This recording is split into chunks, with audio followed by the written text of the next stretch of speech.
Assalomu alaykum o'quvchilar. Demak, bugungi mavzumiz davomi integrallash usullari. Birinchi usulni demak ikkinchi misolda ko'ramiz, ya'ni ikkinchi dars.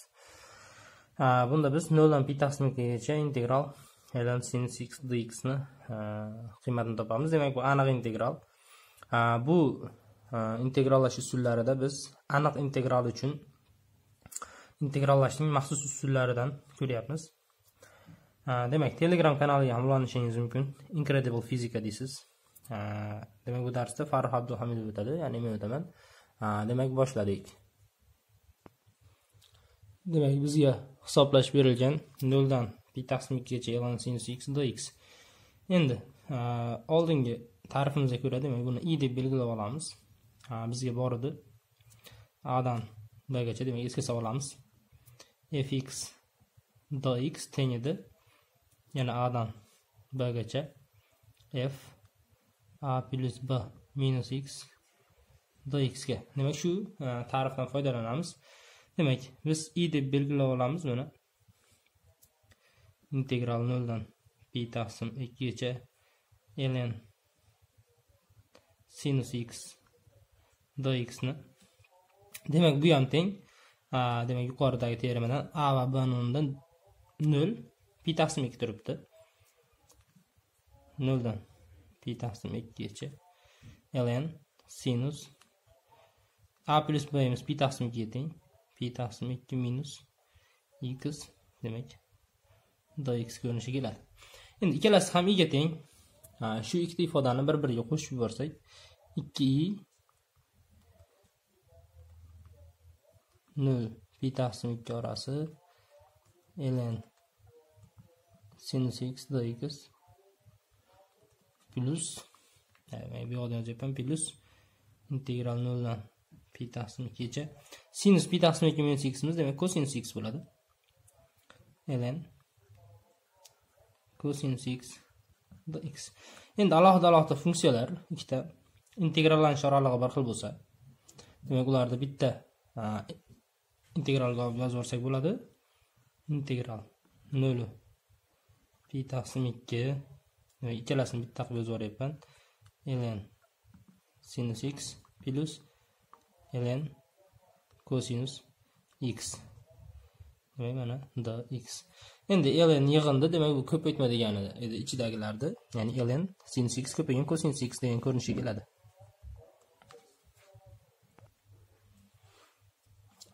Mana demak yozyapman. Bitta ko'paytma qilib yozdik. Mana 0 dan pi taqsim 2 gacha ln sinus x ko'paygan cosinus x dx bo'ldi. Endi demak bu 2 ga teng edi. Mana 2 deb boshlangan hammasi. Nega yozib olamiz o'shatdan? 2 barobar 0 dan pi taqsim 2 gacha ln. Demak, tepaga ham pastga ham 2 ko'paytiraveramiz. Sinus x cosinus x taqsim 2 ko'paygan dx ko'rinishiga keladi.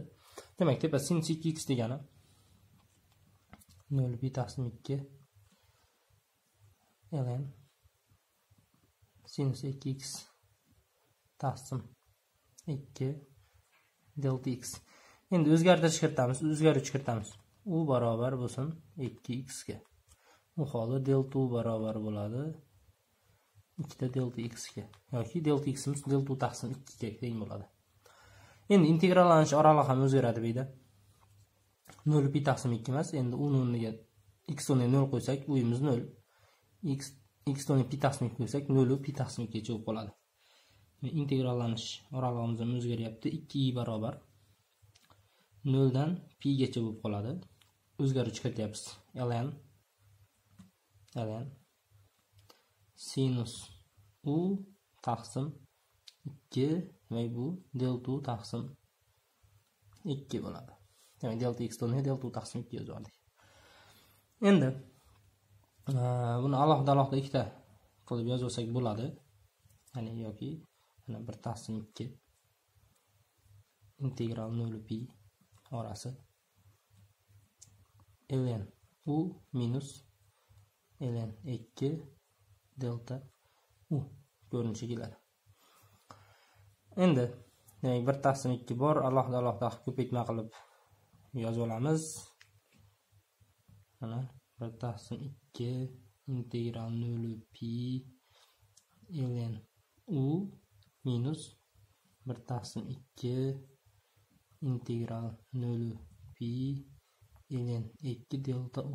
Demak ln 2 o'zgarmasdan delta u u bo'ladi boshlang'ichi. Demak oraliqda qo'yib yuborsak, integralimiz 0 pi ln u minus pi taqsim 2 ko'paygan ln 2 ko'rinishiga keladi.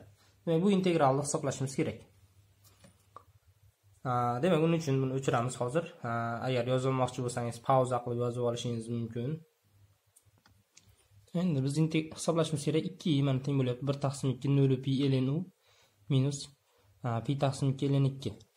Demak bu ifodani biz soddalashtirishimiz kerak. Uni soddalashtirish uchun demak ln u ln sinus u edi hozir.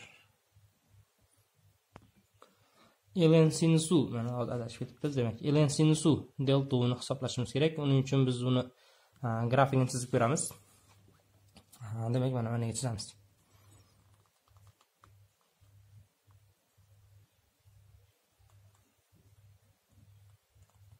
Y yo'q, demak funksiya deb qaradik. X yo'q. Demak bu yerda pi taqsim 2 desak, pi taqsim 2 da sinus 1 ga teng bo'ladi. 1 ga teng bo'lsa bu ifodamiz 0 ga teng bo'ladi. Demak pi taqsim 2 o'rinadi. Bu yer pi deymiz. Sinus pi da 0 ga teng. Demak unda x kichik qiymatga qarab ketadi bu. Funksiyamiz grafiki mana. Mana pi taqsim 2 keladi. Endi bizning dastlabki funksiyamiz, demak dastlabki funksiyamiz integral 0 dan pi taqsim 2 gacha ln sinus x edi, dx. Ln sinus x dx 0 dan pi taqsim 2 u degani qaysi soha? Mana shu sohani yuzini topish kerak edi aslida. Endi bu yerda bo'lib qolyapti 1/2 ko'paygan 0 dan pi gacha mana. Demak 0 dan pi gacha ln sinus u du. U degani buni ham qo'shyapti o'ziga. Buni ham qo'shyapti. Demak, bu funksiyamiz 1/2, demak 2 ga bo'lib o'ryapmiz. Demak, ikkala yuzani topib turib 2 ga bo'lib qo'yapmiz. U deganimiz buni degani. Bundan kelib chiqadi 1/2 0 dan pi gacha uning o'rniga x qo'yib yuboraman. ln sinus x dx teng bo'lyapti. Demak 0 dan pi taqsim 2 gacha, mana 0 dan pi taqsim 2 gacha ln sinus x dx ga. Bunga sabab mana ln sinus x dx da 0 dan pi gacha orasidagi yuzasi, demak simmetrik funksiya bu. Shu pi taqsim x teng pi taqsim 2 ga nisbatan simmetrik. Demak ikkitasiga teng bo'lyapti. Endi uni yarmini olyapmiz. U degani bu soha.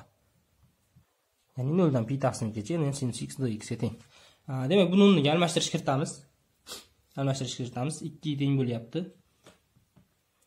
Integral 0 dan pi taqsim 2 gacha ln sinus x dx minus pi ko'paygan ln 2 taqsim 2. Demak bu belgilaganimiz bunimiz i ga teng edi. Demak i qo'yib yuboramiz buni o'rniga. 2 teng i minus pi ln 2 taqsim 2. Bu tomonga o'tib o'tsak i teng bo'lyapti pi ln 2 taqsim 2. Demak biz funksiyamizni qidirilayotgan funksiyani topdik. Qidirilayotgan funksiyamiz ya'ni integral 0 dan pi taqsim 2 gacha ln sinus x dx teng bo'lyapti minusdan bu minusdan pi ln 2 taqsim 2 ga. E'tiboringiz uchun rahmat. Demak bu integrallash usullarini juda ham yaxshilab o'rganing. Bu maxsus usullar, ya'ni faqat oraliqlar berilganda qo'llash mumkin. Uzlukli funksiyalardagi. Demak bu uzlukli funksiyamiz mana sinus x ln sinus x uzlukli funksiya sheyda uziladi, uzilishga ega pi da. 0 uzilishga ega. Ya'ni xuddi integral noaniq integral bo'lmaydigan funksiyalarniki. E'tiboringiz uchun rahmat. Keyingi videolarni kutib qoling.